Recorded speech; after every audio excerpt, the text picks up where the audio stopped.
O chefe de um dos ministérios mais importantes do nosso país confessou em um discurso um crime praticado pelo governo Lula. No vídeo de hoje eu vou mostrar para você o que ele disse e quais crimes foram cometidos, mas antes preciso comentar sobre a decisão judicial mais absurda e patética dos últimos tempos. A justiça brasileira acabou de decretar o seu próprio fim e agora eu vou provar por A mais B a afirmação que eu estou fazendo. Você já deve ter visto a notícia de que Bruno Ayub, o monarque, foi condenado pela Justiça Federal a 1 ano e 2 meses de detenção e ainda a pagar mais uma indenização de R$50 mil pelo crime de injúria contra Flávio Dino, que hoje é ministro do STF, por tê-lo chamado de gordola, filho da P e alguns outros adjetivos desagradáveis em 2023, quando ele ainda era ministro da Justiça. Mas, por incrível que pareça, o grande absurdo não está na condenação por si só, mas no contexto em que ela está inserida. Primeiro, no dia 4 de junho de 2024, ao analisar a ação de queixa-crime apresentada por um deputado federal contra outro deputado, Flávio Dino, o mesmo Flávio Dino que se sentiu ofendido por ter sido chamado de gordola, afirmou que não considera que chamar alguém de nazista ou fascista possa configurar um crime de injúria, calúnia ou difamação. Eu considero que a palavra nazista, fascista, não possui o caráter de ofensa pessoal ao ponto de caracterizar calúnia, injúria e difamação. É uma corrente política estruturada na sociedade, no planeta. Basta examinar as eleições da Alemanha em curso, em que há um partido que é formado basicamente por herdeiros dessa corrente política. Obviamente, Flávio Dino, na maior cara de pau, diria que isso não é crime, pois antes de ser ministro do STF, enquanto político, ele frequentemente acusava os seus adversários desses termos. Agora eu não tenho medo, minha perna não treme, minha voz não treme, minha mão não treme, quando eu estou enfrentando fascista.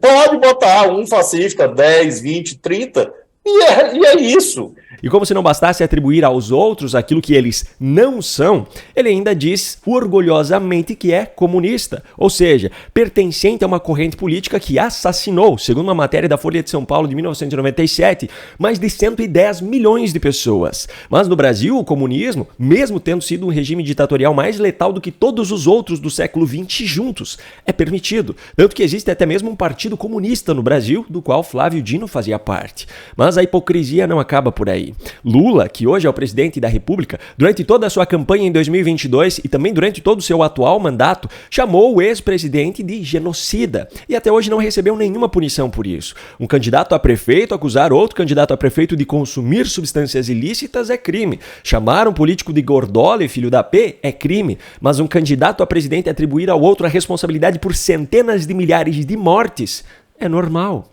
O mesmo Lula também acusou o ex-casal presidencial de ter feito com que móveis e itens importantes do Palácio da Alvorada desaparecessem.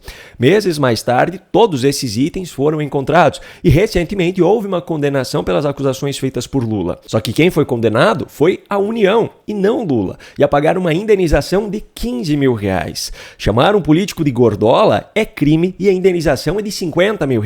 Mas para a acusação contra o ex-presidente de ter roubado móveis do Palácio Presidencial, a indenização é de R$15 mil. E tudo isso que eu falei até aqui poderia simplesmente ser desconsiderado, pois as afirmações feitas em junho de 2018 por uma das facetas de Alexandre de Moraes já resolveria a situação. Lembrando que Flávio Dino, na época das ofensas, era político ainda. Quem não quer ser criticado, quem não quer ser satirizado, fique em casa.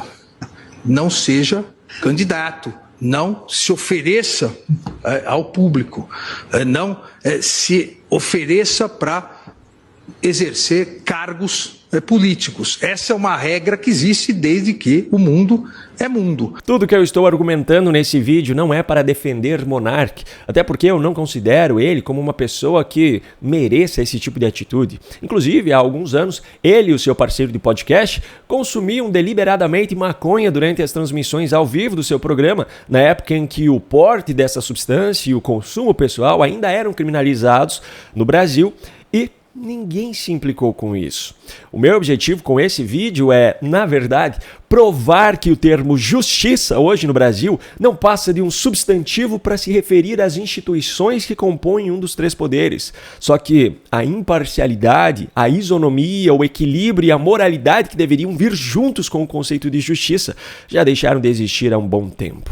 E antes de partir para o próximo assunto desse vídeo, eu quero lembrar você que aqui na descrição e também no comentário fixado, você encontrará o link para acessar o e-book 7 estratégias para vencer debates com militantes de esquerda, onde eu compartilho 7 maneiras diferentes para ajudar você a desmontar completamente os argumentos dessa ideologia doentia que está destruindo o Brasil.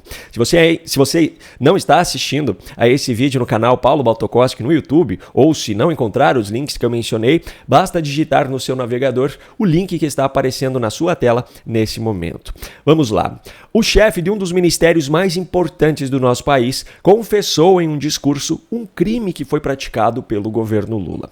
Acompanhe aqui comigo. A Lei número 7.776, de 5 de janeiro de 1989, que define os crimes resultantes do preconceito de raça ou de cor, classifica como crime injuriar alguém, ofendendo-lhe a dignidade ou o decoro, em razão de raça, cor, etnia ou procedência nacional. E também trata dos impedimentos ao acesso a cargos em empresas privadas ou instituições públicas, bem como o acesso aos serviços públicos, incluindo os das concessionárias de serviços públicos, e também a prática de obstar a promoção funcional. Ainda nessa mesma lei, em seu artigo 20, é classificado como racismo praticar, induzir ou incitar a discriminação ou preconceito de raça, cor, etnia, religião ou procedência nacional. Além disso, o próprio Supremo Tribunal Federal entende como crime o discurso de ódio contra judeus, da mesma forma contra islâmicos. Pois bem, agora preste muita atenção no que disse nessa terça-feira José Múcio, ministro da Defesa do governo Lula. A questão diplomática interfere na defesa. Houve agora uma concorrência, uma licitação, vencer os judeus, o povo de Israel. Mas por questão da guerra, do Hamas, os grupos políticos, nós estamos com essa licitação pronta, mas por questões ideológicas nós não podemos aprovar. O TCU não permitiu dar o segundo colocado e nós estamos aguardando que essa circunstância passe para que a gente possa se defender. Não, você não ouviu errado. Ele disse que os judeus venceram a licitação e que, por questões ideológicas, o governo Lula não aprovou o resultado. Vencer os judeus, mas por questões ideológicas nós não podemos aprovar. Mesmo que essa fala não se enquadre em nenhum dos artigos que eu citei anteriormente, isso aqui é antissemitismo escancarado. Fica claro pela forma como o ministro disse que a decisão do governo Lula foi tomada com base em uma ideologia preconceituosa e criminosa. E para piorar ainda mais a situação, os integrantes desse governo antissemita, confesso, são os mesmos que atribuem desenfreadamente um suposto neonazismo aos seus opositores políticos. Eu até finalizaria o vídeo dizendo, mais uma vez, enfim, a hipocrisia. Mas parece que essa expressão já não é mais suficiente para descrever a atitude dessas pessoas. Um grande abraço e até a próxima.